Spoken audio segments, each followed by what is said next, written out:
اب دیکھیں اللہ پاک نے موسیٰ علیہ السلام کو معجزہ دیا کہ جب وہ تیہ میں تھے، پانی نہیں تھا، پریشان تھے، اللہ نے حکم دیا موسیٰ علیہ السلام فضرب عصاک الحجر، اپنا عصا جو ہے نا پتھر پہ مارو،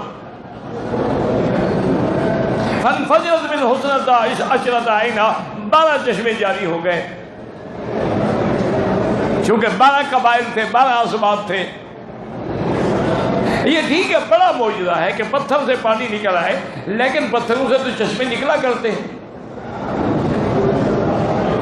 اس لیے بعض منکرین نے تو اس معجزے کا انکار کیا ہے، انہوں نے کہا نہیں پتھر پہ اصل مٹی پڑی ہوئی تھی، نیچے تو چشمہ تھا، موسیٰ علیہ السلام لکڑی ماری تو وہ مٹی ہٹ گئی، نیچے والا چشمہ نکل آیا۔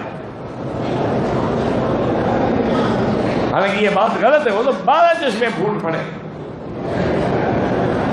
یہ بڑا معجزہ ہے، لیکن اس سے بڑا معجزہ میرے مدنی محمد مصطفیٰ کا ہے۔ اب جناب دیکھیں کہ اس میں کوئی شک نہیں کہ بڑا معجزہ ہے، لیکن موقع حدیبیہ پر 1500 کا لشکر ہے، پانی ختم ہو گیا، صحابہ پریشان ہو گیا، دن میں اچھا ایسا کرو کہ ہر آدمی اپنے مشکیتے کو نچوڑے، جتنا پانی جمع ہو لے آؤ۔ صحابہ کہتے ہیں ہم سب نے قطرہ قطرہ اکٹھا کیا تو ایک پیالہ جو تھا وہ پانی کا بھرا۔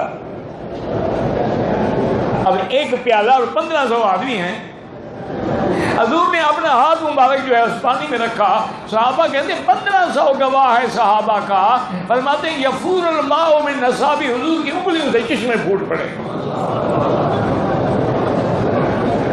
پتھر سے چشمہ پھوٹنا تو کوئی بڑی بات نہیں، بات تو یہ ہے کہ انگلیوں سے چشمے نکل آئے۔ تو حضور کا معجزہ جو ہے اس معجزے سے بھی بڑھ کر ہے۔